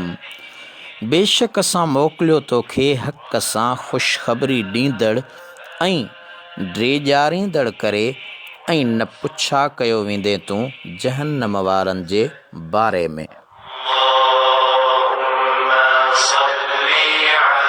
जी दोस्तो, आयत सगोरी ऐं उन जो तर्जुमो हां ॿुधो। हाणे पाण उन जे तफ़सीर ऐं तफ़सील ते हलूं था ऐं सम्झण जी कोशिशि कंदासीं।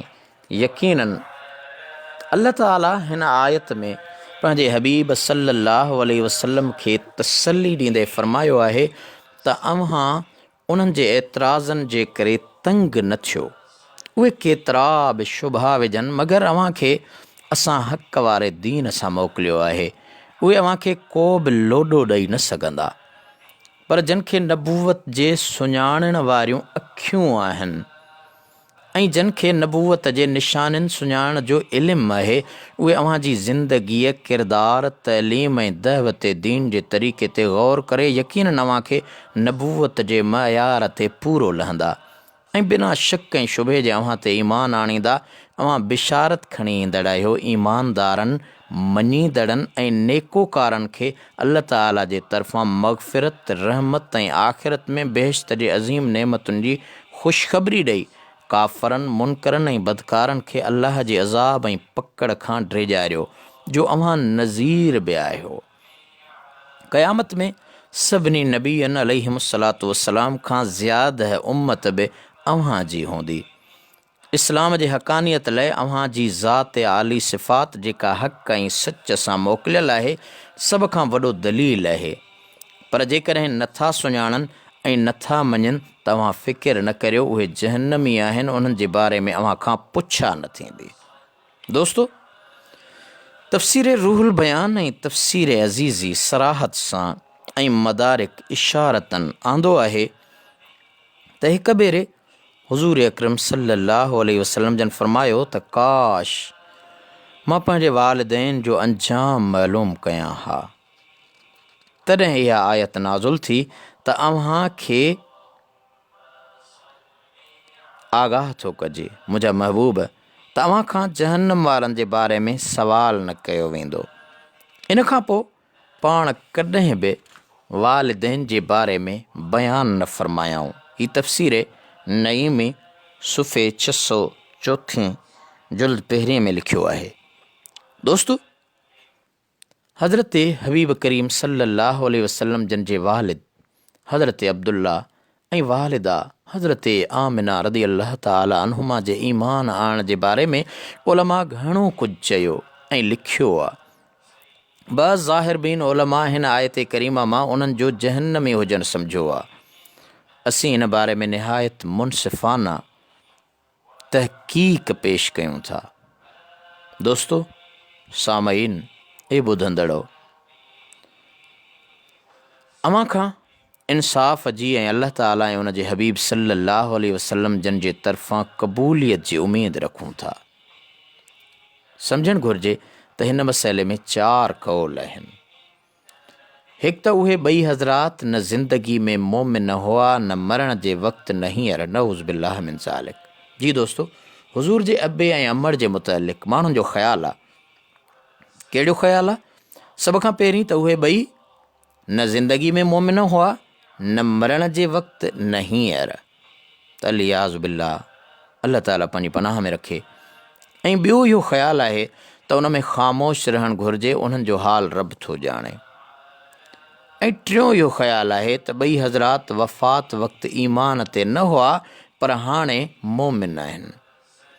ऐं चोथों इहो ख़्यालु आहे त हयातीअ में मोमिन अल्लाह ताला जी तौहीद मञण वारा हुआ, मरण वक़्तु बि मोमिन हुआ ऐं हाणे बि उहे इस्लाम ते आहिनि। असां वटि इहो पोयों कौल सही ऐं तरजीह वारो आहे। जमहूर उलमा जो कौल बि इहो आहे। माठ में रहण वारा चवनि था त उन्हनि जे कुफ्र ऐं ईमान ॿिन्ही जा दलील मिलनि था, उन जे करे इन मसइले ते ज़ुबान न खोलिजे ऐं उन्हनि जे मुतालिक़ सुहिणो गुमान रखणु घुरिजे। जेकी माण्हू उन्हनि खे ज़िंदगी में काफ़िर ऐं हाणे मोमिन था चवनि त बज़ रिवायतुनि मां उन्हनि जो मुशरिक हुजणु मालूम थिए थो। ऐं हज़रत आयशा सिद्दीक़ा रज़ी अल्लाह अन्हा जी रवायत मां मालूम थिए थो त हज्जतुल विदा, आख़िरी हज, उन मौक़े ते पाण दुआ घुरी उन्हनि खे ज़िंदह कराए कलमो पढ़ायो हुआऊं। जी दोस्तो, ही तफ़सीर रूहुल बयान सुफ़े 216 जुल्द पहिरें ऐं तफ़सीर नईमी सुफ़े 607 ऐं जुल्द पहिरें जो हवालो मूं अव्हांखे ॿुधायो।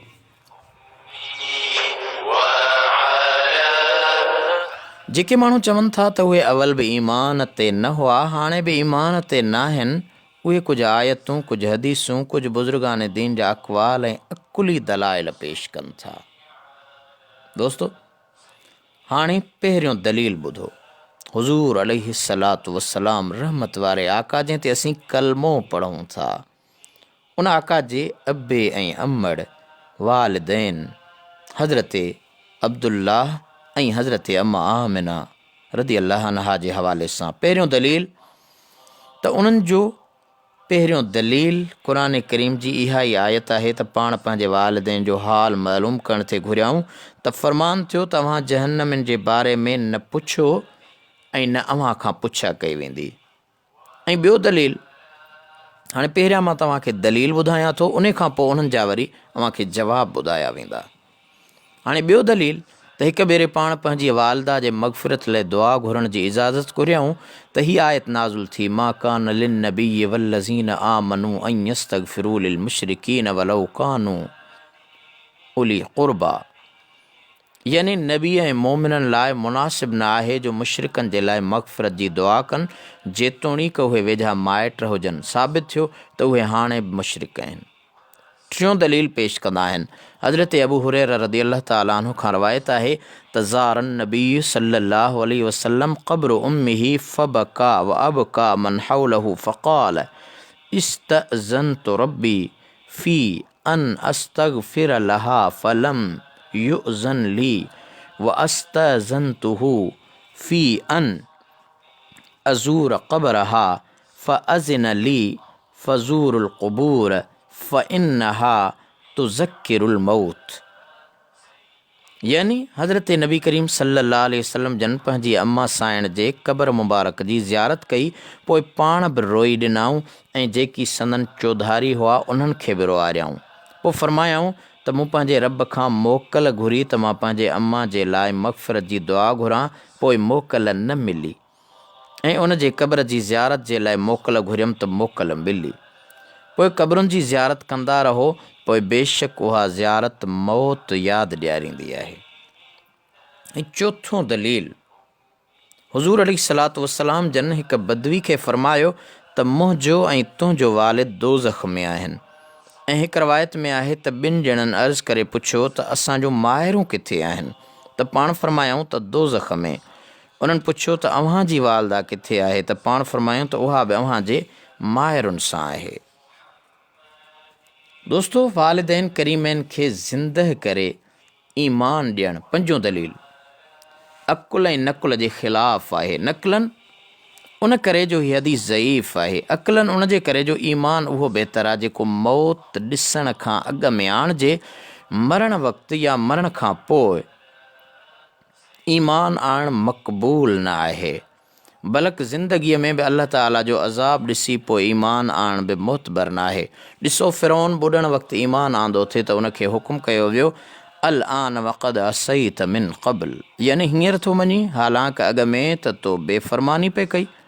त उन्हनि ॿिन्ही हज़रातनि जो ईमान वफ़ात खां पोइ कीअं मुतबर थींदो? अल्लाह ताला जो फ़रमान आहे वयमुत वहुव काफ़िरुन। ॿी जाइ ते फ़रमान आहे वलल्लज़ीन यमूतून वहुम कुफ़ार। ऐं क़यामत खां अॻु में मुअलनि जो क़बरुनि मां उथणु अकुल जे बि ख़िलाफ़ आहे। मगर यादि रखो त मुहक़िक़ीन उलमा जो तहक़ीक़ इहो ख़्यालु आहे त उहे ॿई हज़रात पंहिंजी ज़िंदगी ऐं वफ़ात वक़्तु मोमिन ऐं मुवहिद हुआ। हुज़ूर जा वालिदैन मोमिन बि हुआ त मुवहिद बि हुआ। ऐं हाणे मुस्लमान बल्कि मुस्लमाननि जा साईं ऐं रसूलुल्लाह सल्लल्लाहु अलैहि वसल्लम जिन जा सहाबी आहिनि, उहे जहन्नम खे वेझो बि न आहिनि। हाणे अचो त सवाल या जेके पहिरियां दलील मूं 5 अव्हांजे साम्हूं पेश कया, जिन में उन्हनि दलील ॾेई करे हुज़ूर अलैहिस्सलातु वस्सलाम जे वालिदैन खे ईमान वारो मोमिन न सम्झियो आहे, न लिखियो आहे। हाणे उन्हनि जा मुदलिल दलील अव्हांखे ॾेई करे साबित कंदासीं त हुज़ूर जा वालिदैन अबो ऐं अम्मा जेके पंहिंजी ज़िंदगीअ में वफ़ात वक़्तु मोमिन ऐं मुवहिद हुआ ऐं हाणे मुस्लमान बल्कि मुस्लमाननि जा साईं ऐं मुंहिंजे आका रहमत वारे हबीब जा सहाबी बि आहिनि ऐं उहे जहन्नम खे वेझो बि न आहिनि। तो दोस्तों, प्रोग्राम सही राह मां आहियां, मां जो मेज़बान ऐं प्रोग्राम पेशकार आजिज़ रहमतुल्लाह लाशारी ताहिरी। अॼोके प्रोग्राम जो मौज़ूअ जे करे थोरो इख़्तिसार न रहियो आहे ऐं तवील वक़्तु अव्हांजो वरितो अथऊं। अल्लाह करीम अव्हांखे ॿुधण ते आला अजुर अता फ़रमाए, ॿिन्ही जहाननि में आला समर अता फ़रमाए। त अल्लाह तबारक व तआला जी क़ुरान पाक जी आयत जी रूह सां पहिरियां मूं अव्हांखे 5 दलील उहे ॾिना जिन में हुननि लिखियो आहे त हुज़ूर जा अबो अमा मुस्लमान न हुआ। हाणे दलील ॿुधो उन्हनि जा जवाब कहिड़ा आहिनि। त मथे लिखियल आयत जो जेको शान नुज़ूल बयानु कयल आहे, अल्लामा जलालुद्दीन सुयूती अलैहि रहमत किताब तज़ीम वल मिन्ह में लिखियो आहे त इहा रवायत ज़ईफ़ आहे, यानी इहो हवालो तफ़सीर नईमी सुफ़े 608 जुल्द पहिरें जो आहे। वला तुसअलु अन अस्हाबिल जहीम में हुज़ूर सल्लल्लाहु अलैहि वसल्लम जे वालिदैन जो को इशारो बि न आहे, छो त उहे जन्नती आहिनि। हुज़ूर सल्लल्लाहु अलैहि वसल्लम जन खे उन्हनि जो फ़िकिर कहिड़ो आहे ऐं ज़ईफ़ हदीस सां कंहिंखे काफ़र नथो चई सघिजे। दोस्तो, ॿियो दलील अल्लाह ताला फ़रमायो आहे लक़द जाअकुम रसूलुम मिन अनफुसिकुम। अनफुसिकुम में हिकु क़िरात अनफुसकुम फ़े जे ज़बर सां आयल आहे, यानी रसूलुल्लाह सल्लल्लाहु अलैहि वसल्लम जन इंतहाई नफ़ीस जमायत मां आया आहिनि ऐं काफ़र नफ़ीस न पर ख़सीस आहिनि। हुज़ूर सल्लल्लाहु अलैहि वसल्लम जन जा वालिदैन बल्कि सभु आबा व अजदाद आला क़िस्म जा मोमिन आहिनि।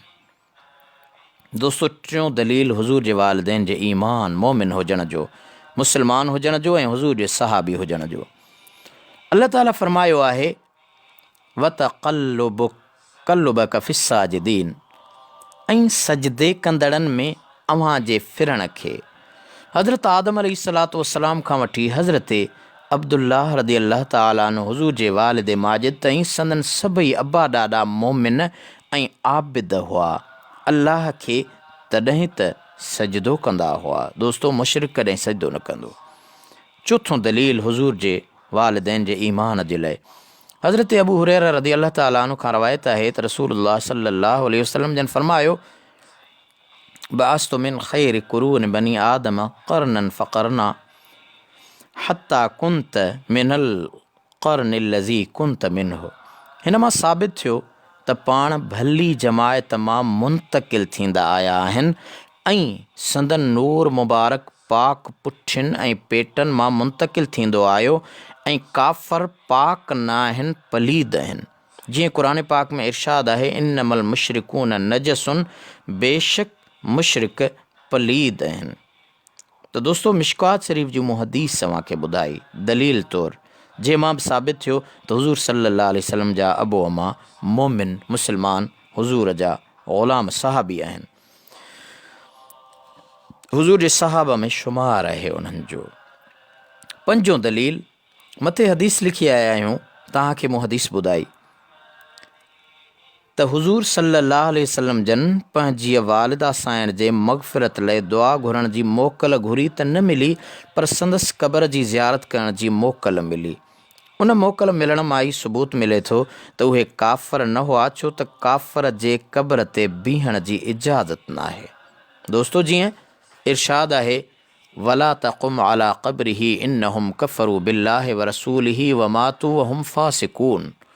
ऐं न बीह दोस्तो सूरह तौबह जे 11हें रुकूअ जी रुकू 11हों आहे ऐं 10हें पारे जे अंदरि ही आयत आहे त ऐं न बीह उन जी क़बर ते, बेशक उन्हनि कुफ़ुर कयो अल्लाह सां ऐं उन जे रसूल सां ऐं मुआ इन हाल में जो उहे फ़ासिक आहिनि।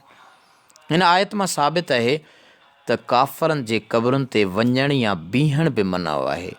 रहियो सुवाल त उन्हनि लाइ इस्तग़फ़ार खां छो मना कई वई, सो इन लाइ त उन्हनि गुनाह न कया हुआ। गुनहगार उहो आहे जंहिंखे शरई अहकाम पहचनि ऐं उहो उन्हनि ते अमल न करे। दोस्तो हुज़ूर सल्लल्लाहु अलैहि वसल्लम जन जे वालिदैन ताईं शरई अहकाम पहुता ई न हुआ, न जेकॾहिं शरई अमाल न पहुता हुआ त पोइ हुननि अमल बि न कयो, हुकुम न मिलियो हो त अमल बि न कयो जो गुनहगार थिया। हुननि उन जो इनकार त न कयो हो। नंढड़े ॿार लाइ बि उन जे जनाज़े जी निमाज़ में मग़फ़िरत जी दुआ न हूंदी आहे, छो त उहो बि गुनाहनि खां आज़ादु हूंदो आहे।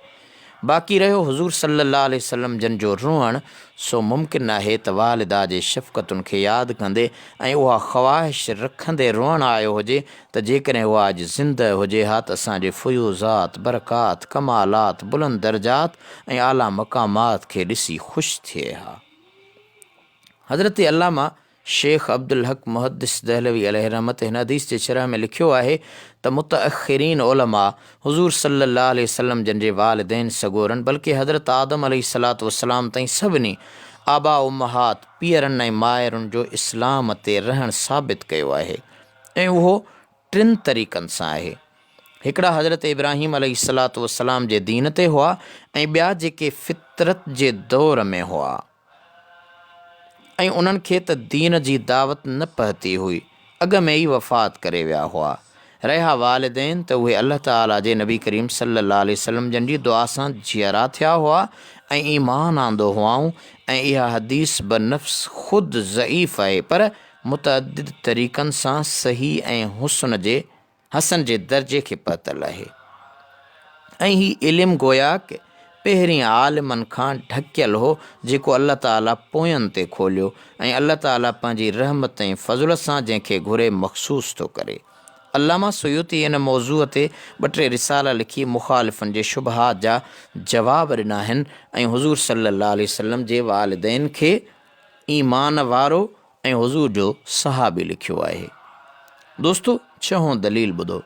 अॼु ताईं कवी दलील त छा कंहिं ज़ईफ़ रवायत सां बि हुज़ूर सल्लल्लाहु अलैहि वसल्लम जन जे वालिदैन जी बुत परस्ती या कुफ़्र जो अक़ीदो साबित न आहे, बल्कि उन्हनि जे अक़वाल मां उन्हनि जे ईमान जो सबूत मिले थो ऐं उहे सभई कौल अल्लामा जलालुद्दीन सुयूती अलैहि रहमत पंहिंजे किताब तज़ीम वल मिन्ह में आंदा आहिनि।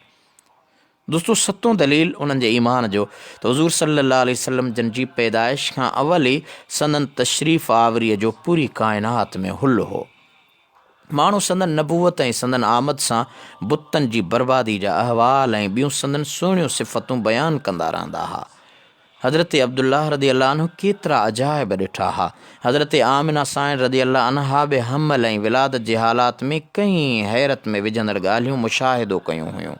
तव्हांजो हाथियुनि जे लश्कर सां बैतुल्लाह ते हमले कंदड़नि जो जेको अबाबील पखियुनि जे हथां हुज़ूर सल्लल्लाहु अलैहि वसल्लम जन जे सदके संदन वालिदा जे पेट में हुजण वक़्तु हशर थियो हो, सो बि संदन ई नज़रुनि जे अॻियां हो। हमल जे ज़माने में हर महीने हिकु पैगम्बर सॻोरो खेनि बिशारत ॼाणींदो हो। हिकु भेरे हज़रत हलीमा सअदिया खेसि अर्ज़ु कयो त ॿिनि मलाइकनि अव्हांजे फ़र्ज़ंद जो सीनो चीरियो आहे। मूंखे डपु थो थिए त पाण उनखे तसल्ली ॾींदे फ़रमायाईं त न ड्रिज, ही सचो नबी आहे, उनखे शैतान वग़ैरह को नुक़सानु ॾेई न सघंदो।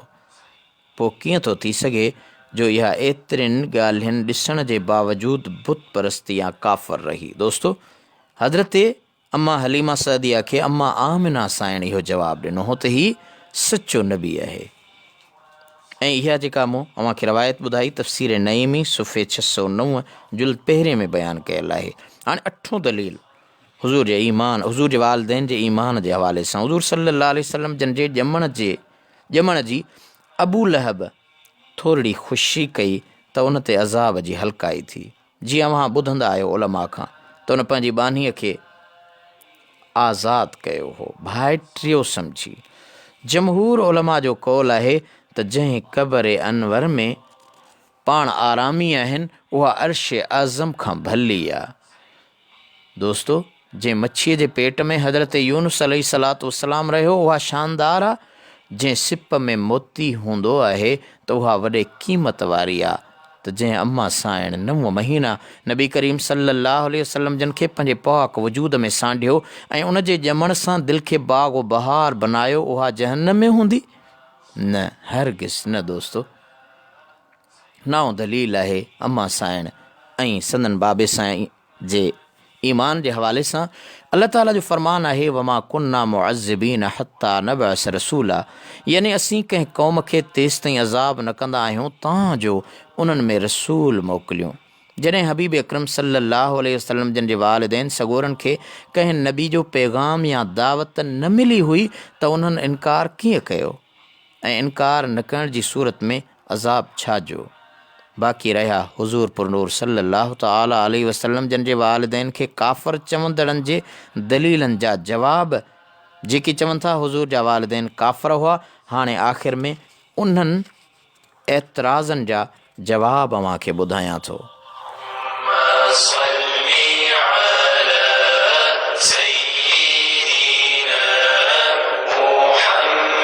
दोस्तो, प्रोग्राम सईं राह मां आहियां अव्हांजो मेज़बान ऐं प्रोग्राम पेशकार आजिज़ रहमतुल्लाह अशरी ताहिरी। अॼु पाण सूरतुल बक़रह जी 102 आयत खां तिलावत शुरू कई आहे ऐं मुख़्तलिफ़ मौज़ूअनि ते पाण ॻाल्हाईंदा आया आहियूं।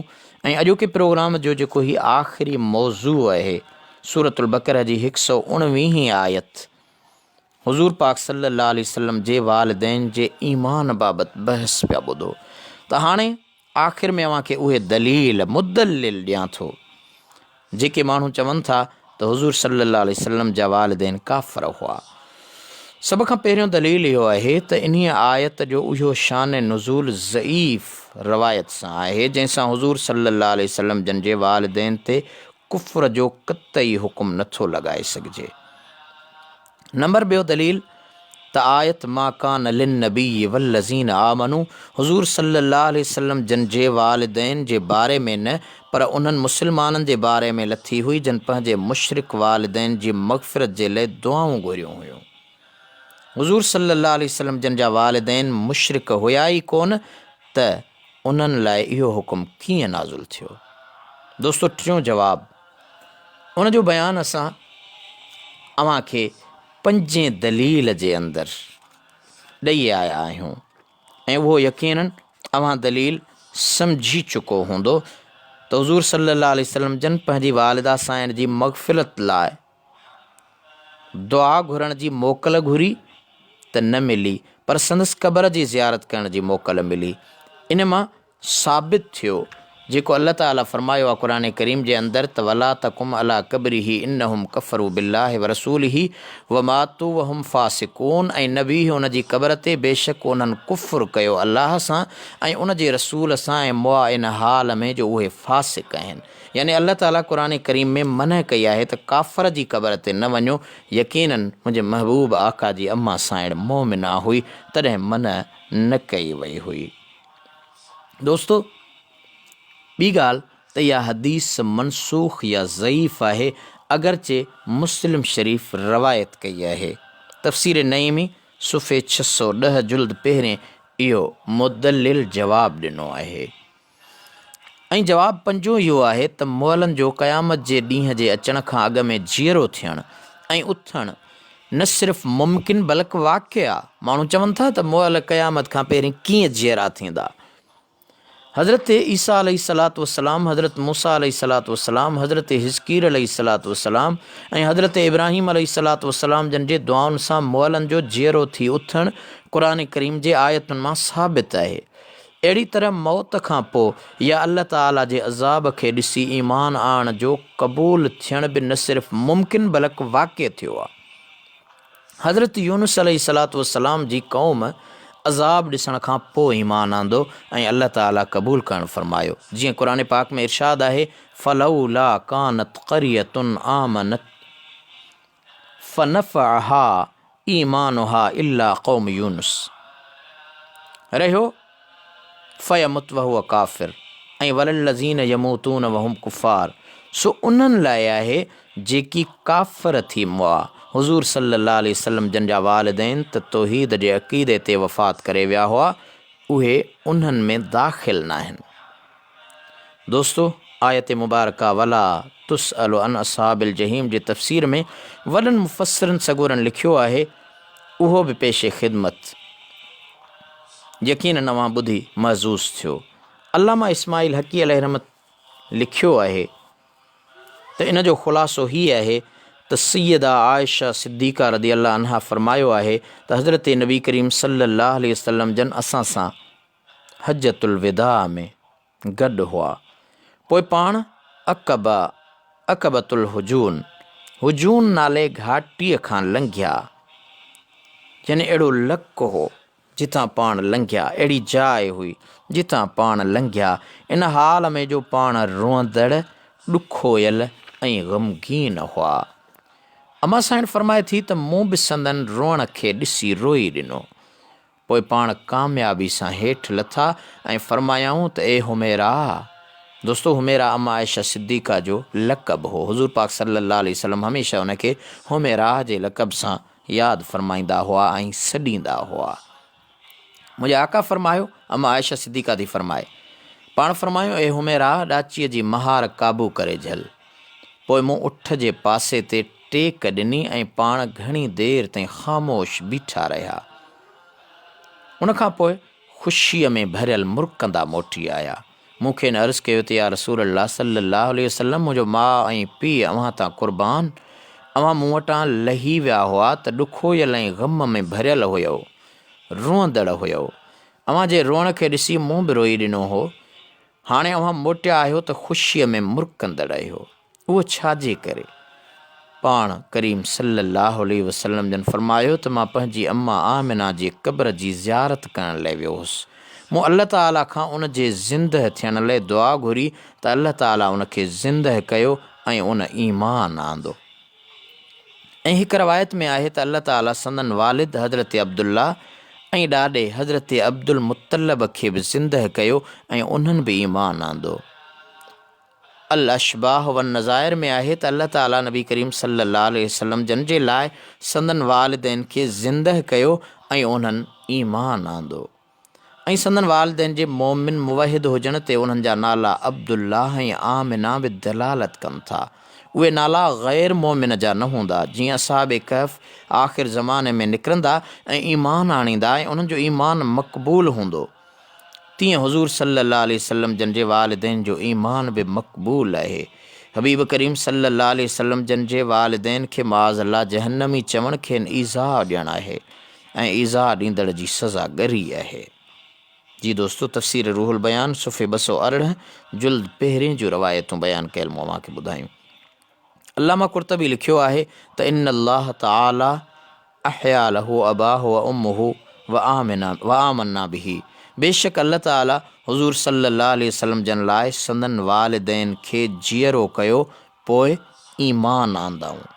ही तफ़सीर कुर्तबी सुफ़े 93 जुल्द 2 में लिखियो आहे त हुज़ूर सल्लल्लाहु अलैहि वसल्लम जी दुआ सां संदन अबो अम्मा जीअरा थिया, उन खां पोइ उन्हनि ते ईमान आंदाऊं, मुंहिंजे आका ते ईमान आंदाऊं।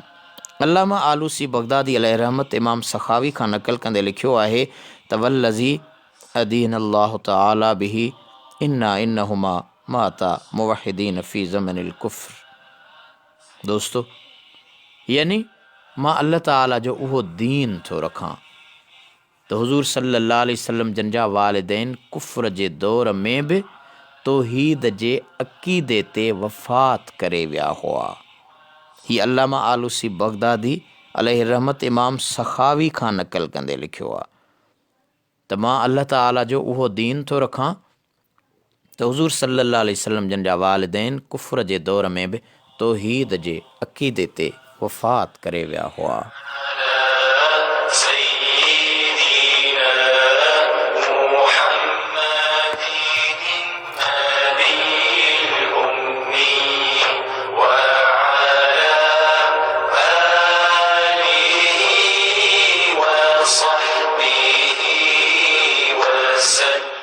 दोस्तो, दीन इस्लाम जी हक़ीक़ी प्रचार ऐं आलम इंसानियत जी हिदायत लाइ नाज़ुल कयल कलाम इलाही जे सिंधी तर्जुमे ऐं तफ़सीर जे प्रोग्राम सईं राह में मां आहियां अव्हांजो मेज़बान ऐं प्रोग्राम पेशकार आजिज़ रहमतुल्लाह लाशारी ताहिरी। सोशल मीडिया जे जदीद सहूलत जो फ़ाइदो वठंदे अव्हांजे समाअतुनि ताईं रोज़ाना रूहानी ग़िज़ा तौरु ईमान जी सलामती लाइ हीअ हक़ीक़ी हिदायत जो पैगाम पहुचाइण जी कोशिश कई अथमि। बशरी तक़ाज़ा मूजिबि लफ़्ज़ी या एराबी तौरु का ग़लती थिए त माफ़ कंदा। असांजी सिंध धरती जे हिन माए नास ऐं बेबाक आलिम सुल्तानुल मुफ़स्सिरीन हज़रत अल्लामा अलहाज मोहम्मद इदरीस दाहिरी ताहिरी बख़्शी क़ादरी नक्शबंदी दामत बरकातुहुल आलिया जे लिखियल सिंधी तर्जुमे ऐं तफ़सीर अहसनुल बयान फ़ी तफ़सीरुल क़ुरान जो जामे पैगाम अव्हां ताईं पहुचायो अथमि, हिन दुआ सां त अल्लाह करीम मुंहिंजो ॿुधाइण ऐं अव्हांजो ॿुधणु पंहिंजी बारगाह इलाही में मक़बूल ऐं मंज़ूर फ़रमाए। आमीन सुम्मा आमीन।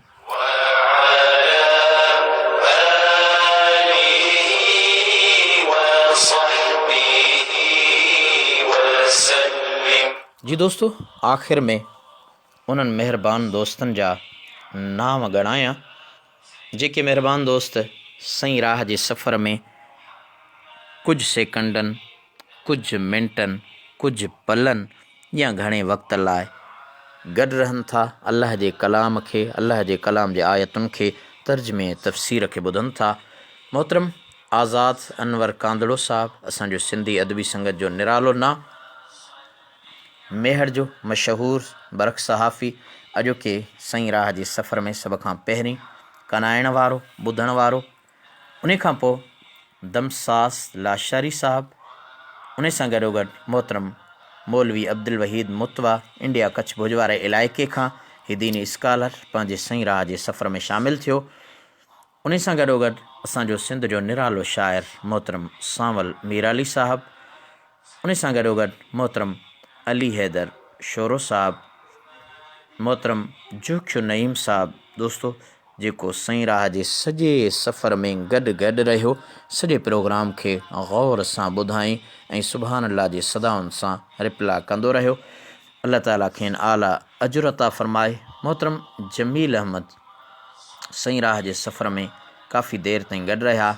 मोहतरम अब्दुल हफ़ीज़ बिजाराणी साहिबु असांजा दीनी स्कॉलर, जमायत इस्लामी जा सरगर्म अॻवान, मोहतरम फैज़ मोहम्मद लाशारी दादू खां पंहिंजे हिन सईं राह जे सफ़र में काफ़ी देर ताईं शामिलु रहिया।